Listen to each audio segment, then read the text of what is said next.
Bonsoir à vous tous. Bienvenue à notre étude biblique du mercredi soir. Bienvenue à cette pause au milieu de la semaine alors que nous nous tournons ensemble vers le manuel de vie pour y découvrir la volonté de notre Père céleste. Ce soir, alors que nous continuons à réfléchir sur l'expérience du croyant d'après les Écritures, alors que nous pensons à ceux et à celles qui préconisent une seconde œuvre de grâce, un nouveau baptême de l'Esprit après le salut, le besoin d'une recharge spirituelle régulière dans le service pour le Seigneur, et surtout alors que nous nous rappelons qu'une telle expérience ne vient pas du texte biblique, ni des instructions qui se trouvent dans les Écritures. Alors la question pour nous est bien, pourquoi y a-t-il une telle divergence entre les croyants? Pourquoi y a-t-il une telle divergence de perspective entre les croyants? Pourquoi certains chrétiens croient-ils à certaines expériences dans leur marche avec Dieu alors que d'autres n'y croient pas? Pourquoi certains enfants de Dieu recherchent-ils certaines expériences dans le Seigneur et d'autres ne les recherchent pas? Et dans tout ce questionnement et dans toute cette réflexion, je pense qu'une des réponses qui est très claire va vraiment dépendre de la place que le croyant donne à la Bible dans ses choix personnels. La place que le croyant va donner aux Écritures dans ses choix personnels. De l'autorité que les Écritures ont sur son cœur alors qu'il marche avec Dieu. De la priorité que le chrétien donne à la parole de Dieu pour valider ou non ses expériences alors qu'il suit son Sauveur. Et ainsi, parmi les chrétiens, il y a des gens qui se fient plus à leurs expériences et à leurs sentiments qu'au texte biblique pour déterminer ce qui est bien, et souvent on les appelle les chrétiens mystiques, ou qui font partie du mysticisme dans l'Église de Jésus-Christ. Et il y a des enfants de Dieu qui se fondent principalement sur les Écritures pour déterminer ce qu'ils vont croire et pratiquer, et ceux-là, on les appelle les chrétiens intellectuels dans le Seigneur, qui ont cette tendance-là vers l'intellectualisme dans l'œuvre de Dieu. Ces termes-là, le mysticisme, l'intellectualisme, ça n'a pas beaucoup d'importance, c'est juste des catégories pour montrer qu'ils ont une perspective de ce qui est important, qui va être un peu différente. Puis là, ce soir, on veut essayer de voir, mais qu'est-ce qui est le plus important? Un auteur chrétien décrit cette distinction de perspective au niveau de ce qui est autoritaire pour l'enfant de Dieu. Il dit, « Un mystique chrétien croit que la relation avec Dieu est intuitive et cherche à se rapprocher de Dieu par des expériences subjectives et une communion directe avec lui. Dans la mystique chrétienne, la connaissance de Dieu peut être éclairée par la Bible, mais il existe aussi d'autres moyens de pouvoir connaître Dieu. Les mystiques chrétiens mettent souvent l'accent sur les disciplines spirituelles telles que la prière, la méditation, le jeûne, la solitude et dans l'histoire même le silence de certains. Les mystiques chrétiens recherchent une expérience réelle avec Dieu lui-même et non une simple connaissance de celui-ci. Ils parlent de pouvoir expérimenter Dieu plus que juste comprendre qui Dieu est. En réalité, cet auteur nous dit, tous les chrétiens sont intéressés par la connaissance de Dieu lui-même, et pas seulement par des faits à son sujet. Mais tous les chrétiens ne sont pas considérés comme des mystiques. Et moi, souvent, je vais parler avec des gens, puis je vais dire, ça c'est plus être mystique que être biblique. Quand j'entends des choses qui n'ont aucune base biblique, je dis, ça touche au mysticisme. Si la personne se fie dans ces expériences-là, puis elle n'a pas réellement de base dans la parole de Dieu pour justifier ses croyances. Souvent, ces chrétiens mystiques vont le justifier en disant, oui, mais je l'ai expérimenté dans ma marche avec Dieu. Je l'ai vécu. Je l'ai ressenti. Ça doit être vrai puisque l'Esprit de Dieu me l'a fait vivre. Son onction même au Seigneur m'a permis de l'expérimenter, puis l'Esprit qui est en moi est vérité, et certainement il ne peut pas me mentir. Et c'est comme ça qu'ils vont justifier leur croyance. L'auteur continue. Au mysticisme chrétien s'oppose ce que l'on pourrait appeler l'intellectualisme chrétien. qui cherche à approcher Dieu de manière objective et rationnelle, en évitant le sentimentalisme et toute idée que les sensations peuvent mener à la vérité. Les chrétiens plus intellectuels peuvent mettre l'accent sur la communion avec Dieu par l'étude personnelle de la Bible, par l'écoute de la prédication biblique et par la communion avec d'autres croyants. De nombreux chrétiens diront qu'ils font l'expérience de Dieu tel qu'il est réellement à travers ses expériences médiatisées. Ils diront que la Bible ne se contente pas de communiquer des faits sur Dieu, mais qu'elle permet en réalité de le connaître directement. Dieu nous parle en effet directement par l'intermédiaire de sa parole écrite, vont-ils dire. Il semble que la plupart des chrétiens et des traditions chrétiennes aient tendance à être soit plus mystiques ou soit plus intellectuels. Donc plus centrés sur les expériences ou plus centrés sur ce que la parole de Dieu a à dire concernant les expériences du chrétien. Alors pour nous ce soir, qu'est-ce qui est le plus important? L'expérience du chrétien ou la parole de Dieu? Qu'est-ce qui est le plus autoritaire? Le vécu intérieur de l'enfant de Dieu ou l'écriture extérieure? Le croyant doit-il se fier à ses sentiments, ses émotions, ses sensations et ses expériences, ou à ce que Dieu a dit au sujet de la vie chrétienne? Les deux font partie de la vie de l'enfant de Dieu, mais lequel est le plus important? Quand un jour on va se tenir au tribunal de Christ, puis chacun de nous, on va être examiné d'après 2 Corinthiens 5 au verset 10 selon le bien et le mal qu'on aura fait dans notre corps, est-ce que le Seigneur va dire, tu t'es trop confié dans tes émotions, tu t'es trop confié dans tes expériences, tu t'es pas assez fié à ma parole pour pouvoir déterminer ce qui était bien dans ta vie? Le docteur Daniel DeWitt, un théologien d'expérience, décrit ainsi le besoin de trouver l'autorité suprême sur notre vie chrétienne, de déterminer qu'est-ce qui est le plus important. Il dit l'écriture ou l'expérience. Qu'est-ce qui compte le plus? Il est facile de faire de notre expérience le point central de notre relation avec Dieu. Pour être franc, si vous avez une relation avec Dieu par la foi en Christ, vous aurez des expériences avec Dieu. La grande question, cependant, est de savoir ce qui est primordial dans votre vie. Utilisez-vous l'Écriture pour évaluer votre expérience ou utilisez-vous votre expérience pour évaluer l'Écriture? Utilisez-vous votre expérience pour interpréter ce que la Bible dit ou utilisez-vous la Bible pour interpréter votre expérience? Le Nouveau Testament nous montre comment les disciples du premier siècle procédaient.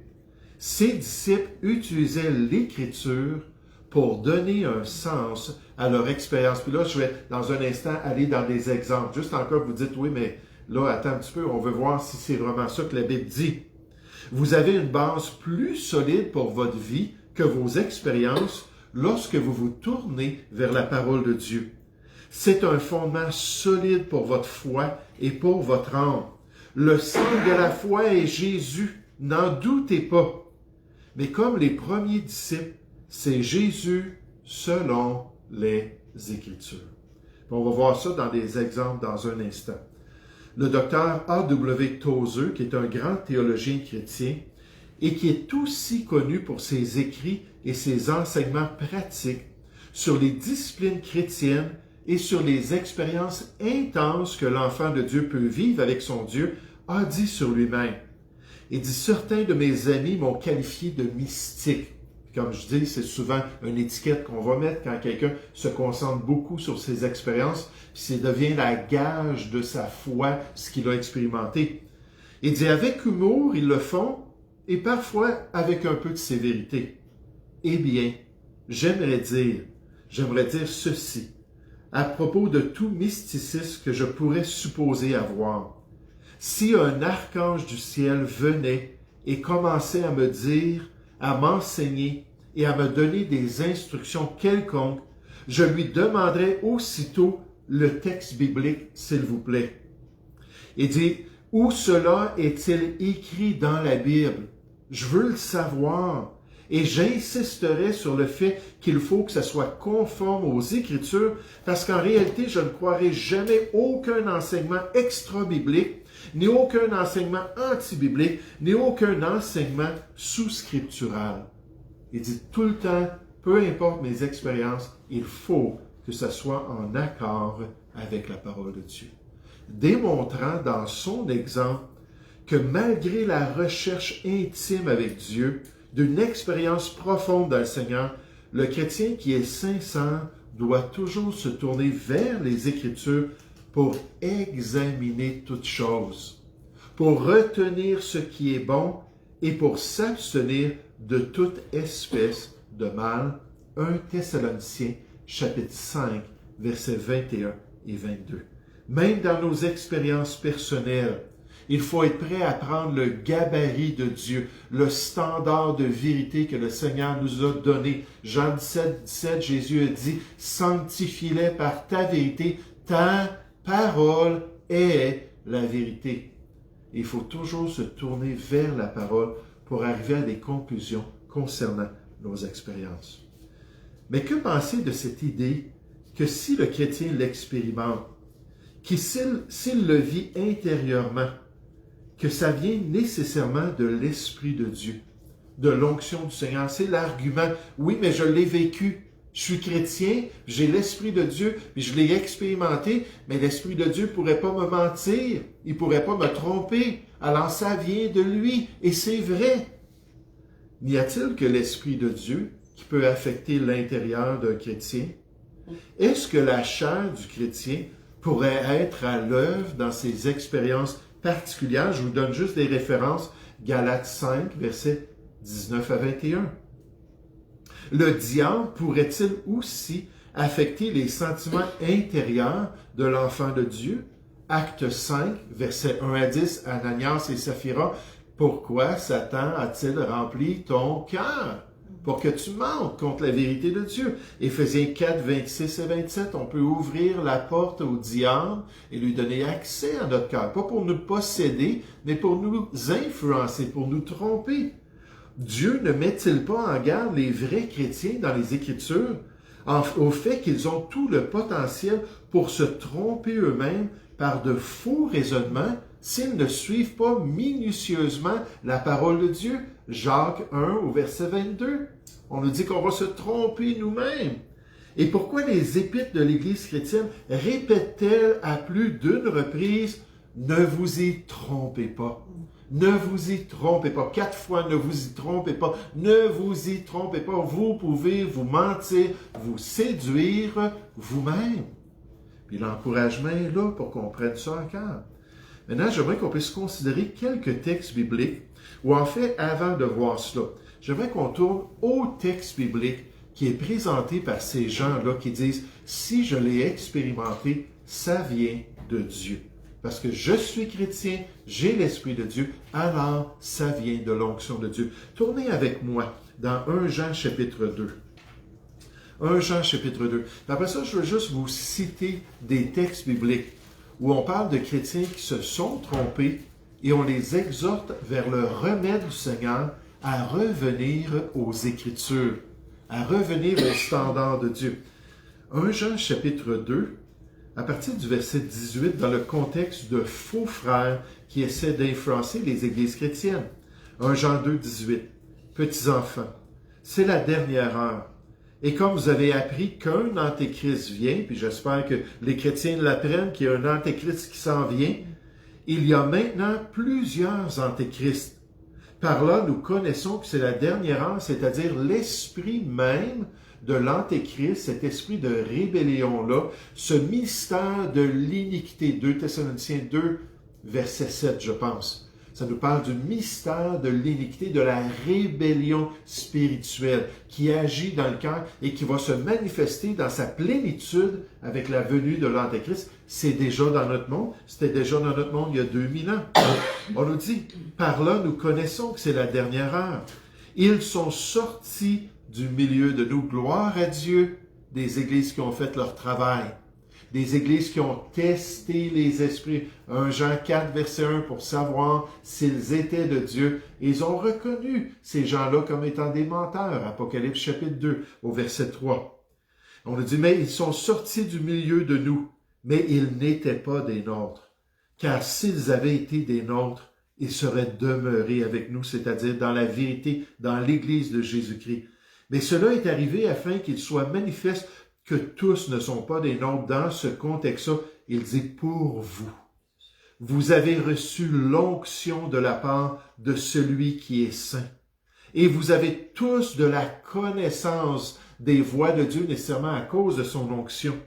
Je vous ai écrit, non que vous ne connaissiez pas la vérité, mais parce que vous la connaissez, c'est le passage qui est cité par les gens qui disent « on est dans la vérité, dans nos expériences. C'est l'Esprit même qui le produit en nous. » Mais il dit « Vous connaissez la vérité, mais parce que vous la connaissez, parce qu'aucun mensonge ne vient de la vérité. » Verset 22. « Qui est menteur, sinon celui qui nie que Jésus le Christ. » C'est un exemple. À cette époque, il y en avait. « Celui-là est l'Antéchrist qui nie le Père et le Fils. » Quiconque nie le Fils n'a pas non plus le Père. Quiconque se déclare publiquement pour le Fils a aussi le Père. Juste en passant, en parlant des Juifs aujourd'hui, la grande majorité nie que Jésus est le Messie. Donc, ils n'ont pas le Fils, ils n'ont pas le Père non plus, là. Il dit que ce que vous avez entendu, verset 24, dès le commencement demeure en vous. Si ce que vous avez entendu dès le commencement demeure en vous, vous demeurerez aussi dans le Fils et dans le Père. Et la promesse qu'il nous a faite, c'est la vie éternelle. Je vous ai écrit ces choses au sujet de ceux qui vous égarent, parce qu'ils essaient au milieu de vous tromper, de vous mentir. Pour vous, l'onction que vous avez reçue de lui demeure en vous. Et vous n'avez pas besoin qu'on vous enseigne. Mais comme son onction vous enseigne toutes choses et qu'elle est véritable, c'est l'esprit de vérité que Jésus a décrit, qui allait nous conduire dans toute la vérité. On est au verset 27. Et qu'elle n'est point un mensonge, demeurez en lui selon les enseignements qu'elle vous a donnés. Maintenant, dans ce texte qui est utilisé pour justifier cela, alors qu'on pense à toutes les vérités spirituelles du Nouveau Testament concernant le fait qu'on peut se tromper nous-mêmes, puis qu'on peut s'égarer loin de la volonté de Dieu. Ça dit même dans Hébreux 3.12 qu'on peut avoir un cœur mauvais et incrédule en tant que chrétien, dans le cœur, dans l'homme intérieur, dans le profond de l'être. Même si l'Esprit de Dieu est là, qui est peut-être étouffé, qui a peut-être été attristé. Mais là, même en face de ça, on dit qu'on peut s'éloigner du seul vrai Dieu. Et là, à la lumière de ça, dans ce texte, qui nous parle de cette réalité qu'on a l'esprit de vérité et l'onction de Dieu, on s'aperçoit qu'on présente le fait que c'est pas juste l'onction de Dieu ou l'esprit de Dieu qui est important, mais aussi la parole de Dieu. Je ne sais pas si vous avez remarqué ça. Pour éviter les tromperies du malin, on se tourne vers cette tromperie spirituelle pour nous dire l'esprit de Dieu est aussi demeuré dans la parole de Dieu. Regardez au verset 24. Il dit, ce que vous avez entendu dès le commencement demeure en vous. Là, on parle ici de l'enseignement apostolique. Ce qu'ils avaient appris de l'apôtre Jean, appris de d'autres personnes dans le Seigneur. Si ce que vous avez entendu dès le commencement demeure en vous, vous demeurerez aussi dans le Fils et dans le Père. Là, l'Esprit de Christ et l'onction de Dieu va pouvoir nous guider. Parce qu'on demeure dans les vérités de la parole de Dieu, puis on va pouvoir être en communion avec le Dieu de vérité. Verset 26. Je vous ai écrit ces choses au sujet de ceux qui vous égarent, puis le Nouveau Testament présente amplement d'exemples, comme on va le voir dans un instant, de chrétiens qui ont été égarés loin du plan de Dieu. Il dit, pour vous, l'onction que vous avez reçue de lui demeure en vous, et vous n'avez pas besoin qu'on vous enseigne. Ça, c'est cité régulièrement. Je suis désolé, Jean est en train de leur écrire pour les enseigner. Dans le contexte, ça veut dire vous enseigner quelque chose de nouveau. On n'a pas besoin de nouvelles révélations si on a toute la parole de Dieu qui nous rend aptes, d'après 2 Timothée chapitre 3, versets 16 et 17, à être pleinement développés puis propres à toute bonne œuvre, à avoir une maturité spirituelle avec les Écritures puis à accomplir toute la volonté de Dieu. Donc, il dit, mais vous n'avez pas besoin qu'on vous enseigne de nouvelles vérités, d'autres choses que la vérité de Dieu, mais comme son onction vous enseigne toutes choses, et qu'elle est véritable et qu'elle n'est point un mensonge, c'est ce que les gens disent, remarquez, demeurez en lui, en parlant du Seigneur, selon les enseignements qu'elle vous a donnés. Et le temps aoriste parle d'un fait de l'histoire ou un fait du passé. Ces gens-là ont été enseignés, ces gens-là ont été guidés par les apôtres, ils ont reçu les vérités de la parole de Dieu. Il dit, demeurez dans ces vérités-là. Puis nécessairement l'onction que vous avez, l'esprit, c'est la même chose. Là, ça m'a juste confus un petit peu. Mais l'esprit qu'on a à l'intérieur de nous, c'est aussi l'esprit qui a inspiré la parole de Dieu. Puis les deux sont en harmonie et ne se contredisent pas. Mais il faut comprendre, ce qu'il faut comprendre plutôt est le fait que nous possédons l'esprit de vérité en nous et la parole de vérité pour nous guider. Les deux doivent être en accord pour qu'une chose soit vraiment du Seigneur. Donc, on a parlé de ce baptême de l'Esprit la semaine passée. On a vu dans le livre des Actes, il n'y a aucun exemple d'un nouveau baptême après le salut. On a vu que dans les Épîtres, il n'y a aucun enseignement pour rechercher, demander, désirer un tel baptême. Le baptême est toujours identifié à l'expérience du salut. Puis à ce moment-là, mais qu'une personne ait vécu quoi que ce soit en suivant ce que son pasteur lui a dit, en demandant quelque chose à Dieu, elle peut tout simplement dire, j'arrête de le faire parce que c'est pas ce que Dieu veut. C'est pas ce que sa parole nous dit. Si une expérience, si un sentiment, si une sensation quelconque va contre ce que l'onction a déjà inspiré dans sa parole, alors ces choses-là doivent être rejetées comme faux. Ce qui est véhiculé dans l'Église chrétienne et qui est contraire à la révélation de l'Esprit de Dieu dans le Nouveau Testament doit être refusé et rejeté par les chrétiens qui sont sincères et désireux de suivre le Seigneur. Comme par exemple, je vous donne juste quelques exemples que j'ai pensés cet après-midi. Dans 1 Corinthiens chapitre 15, versets 1 à 20, dans l'Église de Corinthe, on les appelle des mauvaises compagnies au verset 33. On nous dit ce sont des gens qui se disaient croyants et qui sont venus dire il n'y en a pas de résurrection. Ça n'existe pas et c'est impossible. Puis là, l'apôtre Paul est obligé de dire mais s'il n'y a pas de résurrection, écoutez, Jésus d'abord n'est pas ressuscité. S'il n'est pas ressuscité, votre salut, parce qu'il est ressuscité pour notre justification, Romains 4, 25, vous n'êtes pas vraiment sauvés, votre foi est vaine, puis même on est des menteurs, parce qu'on a dit que Dieu avait ressuscité son Fils. Puis là, comment est-ce que Paul développe ça? Il parle des éléments de l'Évangile et de l'expérience de ces gens-là qui ont vu le Christ ressuscité. Puis il répète toujours, selon les Écritures. Selon les Écritures. Pour démontrer la base de la croyance. C'est pas ce que Pierre Jean-Jacques a à dire. C'est qu'il faut examiner les Écritures et s'assurer que notre croyance soit vraiment selon Dieu. Ça, c'est un exemple. Dans Galates chapitre 1, versets 1 à 9, des soi-disant judaïsants, des Juifs qui se disaient chrétiens, sont rentrés dans ces églises-là de la Galatie, puis ont dit, si vous n'observez pas la loi de Moïse, vous ne pouvez pas être sauvés. On voit ce même groupe-là dans Actes chapitre 15 qui ont dit la même chose. Vous ne pouvez pas être sauvés. Puis là, ils ont répandu ça dans les églises des païens, parce que c'est juste les Juifs vraiment qui sont sauvés. Faites-vous circoncis, puis agissez comme des Juifs, puis là, vous pouvez espérer d'être sauvés.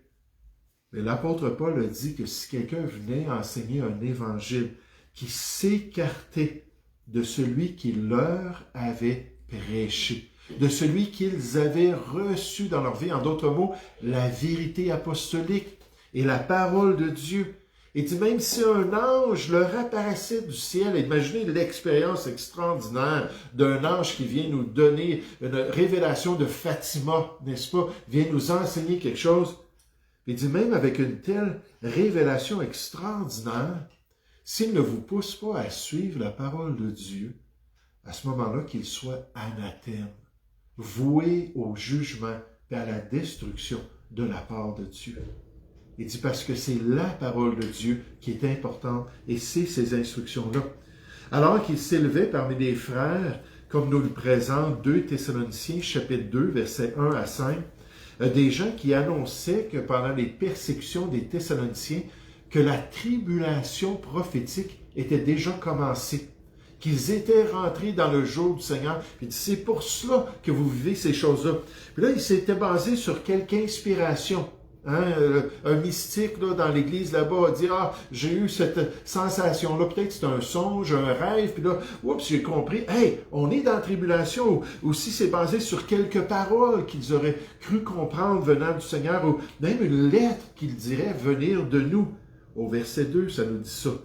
Mais ça nous dit que les chrétiens devaient revenir à ce qu'ils avaient appris de la parole de Dieu, de l'enseignement de l'apôtre Paul. Il dit « Souvenez-vous » au verset 5, ce que je vous ai enseigné quand je suis allé au milieu de vous. Il conclut cette section-là au verset 15 et dit « Retenez donc l'enseignement que vous avez reçu lorsque on est allé au milieu de vous, soit dans notre parole, soit dans notre lettre ou l'épître qu'on vous a envoyé. Retenez ces vérités bibliques-là. » Donc, en face de personnes plus mystiques, en face de personnes qui leur présentaient de l'erreur, l'apôtre Paul a dit non, non, il faut revenir à la vérité de Dieu.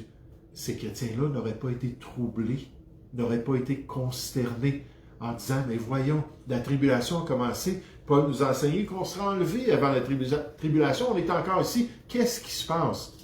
Il dit non, effectivement, ça ne s'est pas produit et ce n'est pas ce que la parole de Dieu a à dire.